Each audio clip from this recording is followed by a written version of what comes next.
ჩვენი პირველი მოთხოვნა იყო სანამდე ეს აქცია მოხდებოდა. იქამდე პირველი მოთხოვნა იყო ხელფასების ზრდა, შრომის პირობების გაუმჯობესება, სადაზღვევო პაკეტის გაუმჯობესება და სოციალური მდგომარეობის თვითონ იქ კომბინატში მუშა მოსამსახურეთა ეს გაუმჯობესება, ჰიგიენური პირობების, ფეხსაცმლით მომარაგება და კოლექტიური ხელშეკრულების გაფორმება.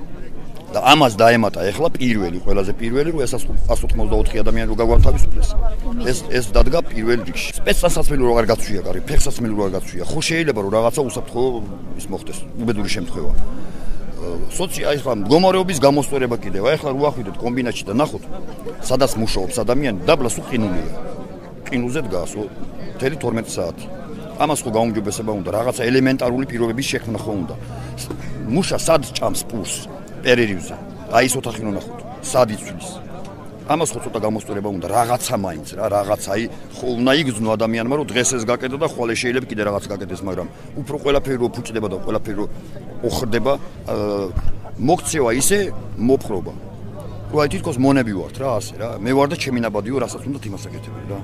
ადამიანი რომ დაიღუპოს 10,000 ლარად არის დაზღვეული რა. მაგრამ არის ესეთი წარმოებები, სადაც 50,000 და 100,000 არის რა რაღაცა და ეხლა ეს სადაზღვევო პაკეტი სად მოქმედებს რა ვიცი, რო ჩახვალ სადაც მივდივართ, ყველა გეუბნებიან რომ აი აქ არ მოქმედებს, ის არ მოქმედებს. ისეთ ელემენტარულზე რაც მუშასა სჭირდება, აი იქ არ მოქმედებს და ეხლა ღმერთმა დაიფაროს თუ ოპერაცია გაგდა რაღაცა კი, რაღაცას კი აკეთებს, ცოტა მაინც რაღაცას გვეხმარება.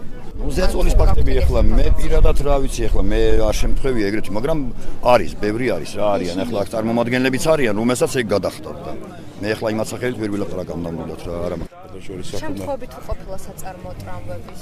კი არის. არის შემთხვევები, მაგალითად რას გულისხმობთ? აი თავი ზემოდან ჩვენა ვის ჩვენა არის, იქ არ არის არაფერი დაცული. მას არის რომელიც რომ რამდენიმე წლის განმავლობაში არის, ის არის მორყეული რა. მარტო ის არის უყურებენ პირდაპირ, სადაც უნდა შეხვიდე. მეტი არაფერი. და თუ არსებობენ ეს დაზარალებული პირები? არიან კი ბევრი. სამწუხაროდ ძალიან ბევრი ტრაგედია მოხდა რა ეგეთი რაღაცა. შედიხარ და საღამომდე 14 საათს მუშაობ, 12 საათს მუშაობ. რა მოგილის და როგორ დამთავრდება ეს რა უნდა ის 600 ლარი, უფრო 600 ლარზე საშუალო რო თქვა ეგეთი ხელფასებია.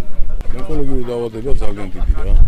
პატარა რომ მუშაობდება ეს მტერო ხლაპავთ ჩვენ ეს ხალხი ეს ამ მადანში არის 38 სახეობის ქიმიური და არ არის დამცავი უსაფრთხოების სისტემა. რა დამცავი უსაფრთხოება? რომელი უსაფრთხოებაზეა საუბარი საერთოდ? ძალიან მომწამლავია ეს ციანი. ასეთ ქვეყანაში აღარ მუშავდება გარდა ჩვენთან საქართველოში. ხალხმა რომ მოითხოვა ამ ხელფასების გაზრდა, ამ პირობების შესრულება და რაღაცა, მთავრობამ ჩვენ გითხრეს, რომ ამ ყველაფერს დაგაკმაყოფილებთ. ნელ-ნელა. და რამდენად როგორ მოისაზრეს თვითონ და რა გააკეთეს არ ვიცი, ამ ხმერე ხალხს დაანახეს თვითონ თავი ძალა. და გაუშვეს ეს საწყალი ხალხი. ხელშეკრულება უადო გაგვიფორმეს და 185 კაცი მაინც ისევ გამოუშვეს. უსაფრთხოების ნორმები რა არის დაცული? აქ ისეთი ხალხი არიან შემოსულები, რომ ზეწოლა შიში თქო, ვაშინებები თო მესე გიზავთ, ისე გიზავთ რა უნდა. მუშას რა უნდა მოყვა მაგათ? არაფერი. ჩვენისაც გვეყოფა რომ მუშა გვქვია და მუშავა. ისაც გვეყოფა.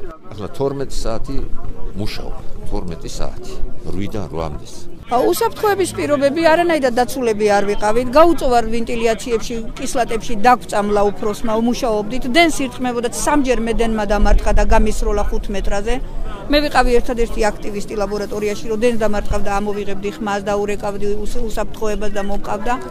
ხო და ეს ჩემ უფროს არ სიამოვნებდა. არასრულწლოვნები არ მუშაობდნენ, მაგრამ სტაჟიორები ამ ქალგოგუები მუშაობენ, ქალები მუშაობენ და ამუშავებდნენ, ვისაც სმენა არ ეხებოდა, აი მაგალითად სტაჟიორებს, რომლებსაც ღამისცვლები არ ეხებოდათ, ისინიც კი ამუშავეს ღამისცვლებში. არანაირად დაცულები არა ვართ ჩვენი. სკამი არა გვაქვს ელემენტარული, რომ დავიწყდეთ ლაბორატორიაში.